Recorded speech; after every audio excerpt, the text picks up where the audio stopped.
যারা দেবীকে বিশ্বাস করে তারা দেবীকে নিয়ে আলোচনা করবে এবং আলোচনা করতে পারে। এই স্বাধীনতা দেওয়ার নাম হলো রাষ্ট্রের কাজ। কিন্তু আপনি গিয়ে দেবীকে একেবারে নিজের খোদা বানায় ফেলাইবেন, এটা রাষ্ট্রের কাজ না, এটার নাম নরসম্পর্ক না। কিন্তু আমরা দেখবেন এই দুর্গা পূজার সময় আমরা মুসলমান তাদের আদর্শ বিকিয়ে দিয়ে সব কিছু উৎসর্গ করে দিয়ে মনে হয় এটাকে মিশ্র হয়েছে। এই মিশ্র হওয়ার নাম কি স্বাধীনতা? এইটার নাম কি উদারতা? এইটার নাম কি নন সাম্প্রদায়িকতা?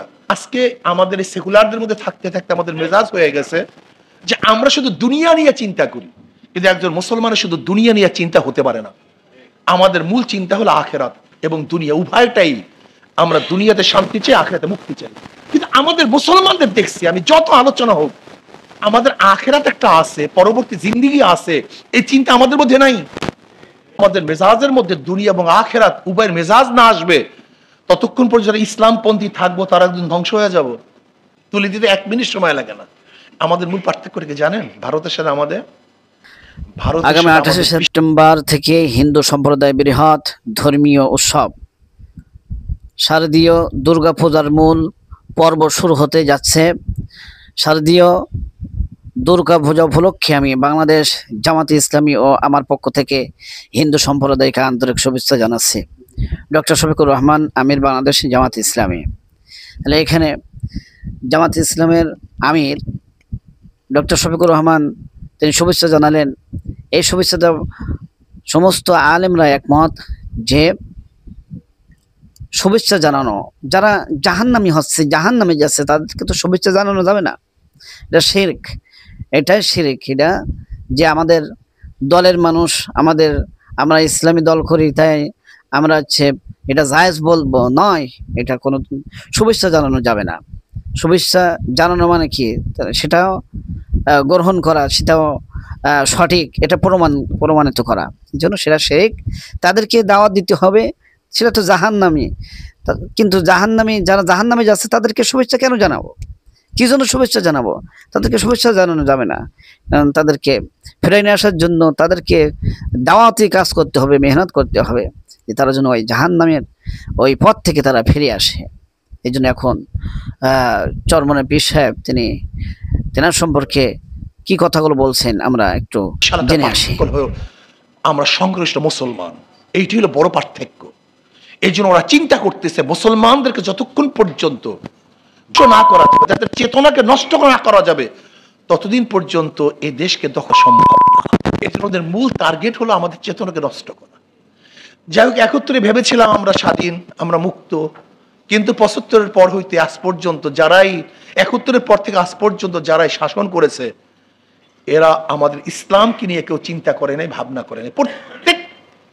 প্রত্যেক শাসকের চিন্তা ছিল ভিন্ন চিন্তা।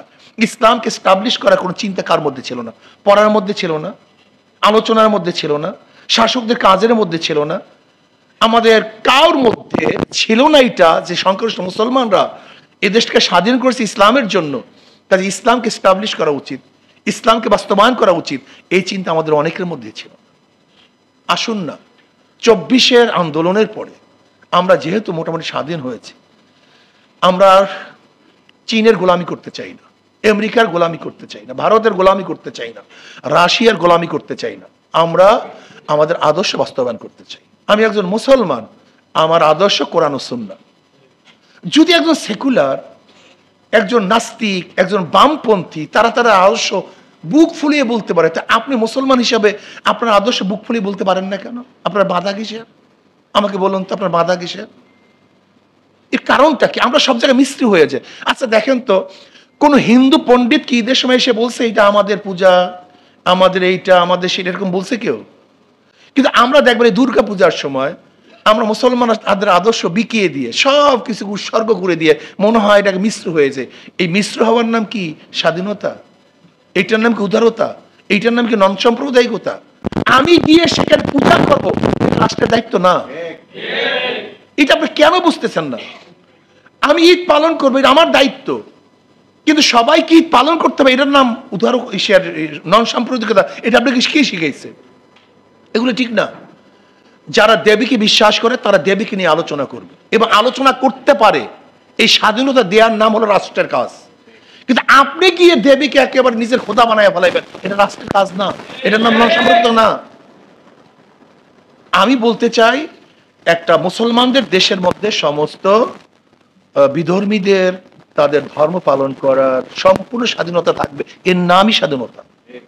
তার মানে এই নয় যে আপনি প্রত্যেক ধর্মের কৃষ্টি কালচার সংস্কৃতি নিজের মধ্যে নিয়ে আসবেন, এর নাম স্বাধীনতা, এটা না। যেমন আমি কি মনে করি, আমি মনে করি ইসলামের মধ্যে সমস্ত মানুষের মুক্তি আছে, সমস্ত মানুষের স্বাধীনতা আছে। ইসলামের বাহিরে কোনো আদর্শ মানুষকে মুক্তি দিতে পারে না, স্বাধীনতা দিতে পারে না। আর একটা কথা মনে রাখতে হবে, আমাদের আজকে আমাদের এই সেকুলারদের মধ্যে থাকতে থাকতে আমাদের মেজাজ হয়ে গেছে যে আমরা শুধু দুনিয়া নিয়ে চিন্তা করি, কিন্তু একজন মুসলমানের শুধু দুনিয়া নিয়ে চিন্তা হতে পারে না। আমাদের মূল চিন্তা হলো আখেরাত এবং দুনিয়া, উভয়টাই। আমরা দুনিয়াতে শান্তি চাই, আখেরাতে মুক্তি চাই। কিন্তু আমাদের মুসলমানদের দেখছি, আমি যত আলোচনা হোক, আমাদের আখেরাত একটা আছে, পরবর্তী জিন্দেগি আছে, এই চিন্তা আমাদের মধ্যে নাই। আমরা শুধু দুনিয়া দুনিয়া। সেকুলারদের কাজটা কি, নাস্তিকদের কাজটা কি? একটা নাস্তিকের কাজ হলো শুধু দুনিয়া দুনিয়া নিয়ে চিন্তা করা, কিন্তু একজন মুসলমান তৌহিদবাদীর কাজটা কি? দুনিয়া এবং আখেরাত উভয়কে নিয়ে চিন্তা করা। এর জন্য আমি মনে করি যতক্ষণ পর্যন্ত আমাদের মেজাজের মধ্যে দুনিয়া এবং আখেরাত উভয়ের মেজাজ না আসবে, ততক্ষণ পর্যন্ত ইসলামপন্থী থাকবো, তারা একদিন ধ্বংস হয়ে যাব। যারা মনে করবো শুধু দুনিয়া, রাজনীতি আমাদের মূল দায়িত্ব, তারা কিন্তু আদর্শের উপর থাকতে পারবে, নষ্ট হয়ে যাবে আদর্শ। আর যারা মনে করি না আমাদের দুইটা কাজ, দুনিয়ায় মুক্তি, আখেরাতে শান্তি, এই দুনিয়ায় মুক্তি আখেরাতে শান্তি পাওয়ার জন্য আমরা যদি চেষ্টা করি, তাহলে এই মানুষগুলি স্বাধীন থাকতে পারবে, এই মানুষগুলি উন্নত হবে এবং চুরি হবে না, ডাকাতি হবে না, আল্লাহর কাছে জবাব দিতে হবে। এই চিন্তা যতক্ষণ পর্যন্ত না আসবে, চুরি বন্ধ করতে পারবে, ডাকাতি বন্ধ করতে পারবে। আজকে যারা ক্ষমতা যেতে চায়, ক্ষমতায় না যাওয়ার আগেই তাদের অবস্থা আপনারা দেখেছেন। হীন এমন কোনো অপরাধ নেই যে অপরাধ তারা করছে না। আজকে তারা ক্ষমতা যাওয়ার জন্য ধর্মকে বিক্রি করতে পারে, আজকে ক্ষমতা যাওয়ার জন্য ধর্মকে পরিবর্তন করতে পারে, আজকে ক্ষমতা যাওয়ার জন্য তারা ইসলামের বিরুদ্ধে কথা বলতে পারে। আমি চাই আসুন আমরা মুসলমান, 92 মুসলমানদের দেশে ইসলাম হুকুমাত হবে। শুধু কোরআন না, এটা একটা ভুল। আমাদের অনেকের মাথার মধ্যে শুধু কোরআন কোরআন সরার, শুধু কোরআন কিচ্ছু না। শুধু কোরআন কোনোদিন শাসন করতে পারে না।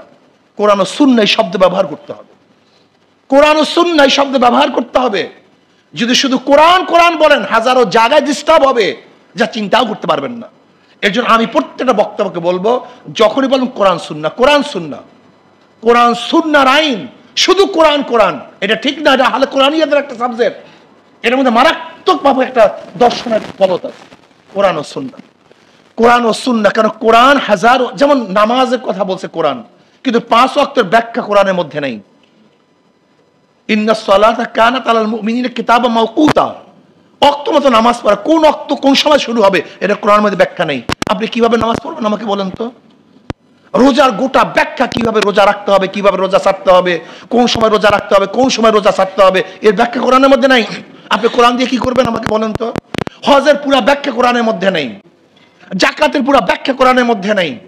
চুরি করলে কি পরিমাণ চুরি করলে, কখন চুরি করলে, কোন অবস্থায় চুরি করলে, এর ব্যাখ্যা কোরআনের মধ্যে নাই।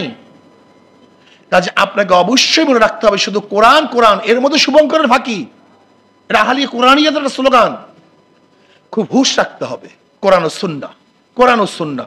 আর আমি মুসলমান, এই চেতনাকে যদি এস্টাবলিশ করতে পারেন, আমরা মুক্তি পাবো, এদের স্বাধীন থাকবে। আর আমি মুসলমান, এই চেতনাকে যদি ধ্বংস করেন, তাহলে আজকে হোক, কালকে হোক, 100 বছর পরে হোক, 500 বছর পরে হোক, এই ভূখণ্ড অন্য দেশ দখল করবে, এই ভূখণ্ডের স্বাধীনতা থাকবে না।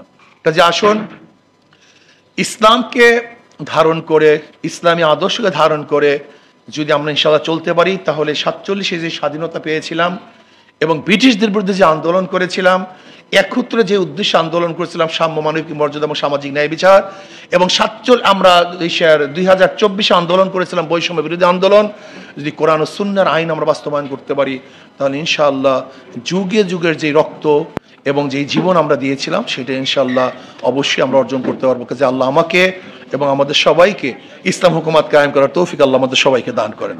আল্লাহুম্মা আমিন। রব্বানা যালামনা আনফুসানা ওয়া ইল্লাম তাগফির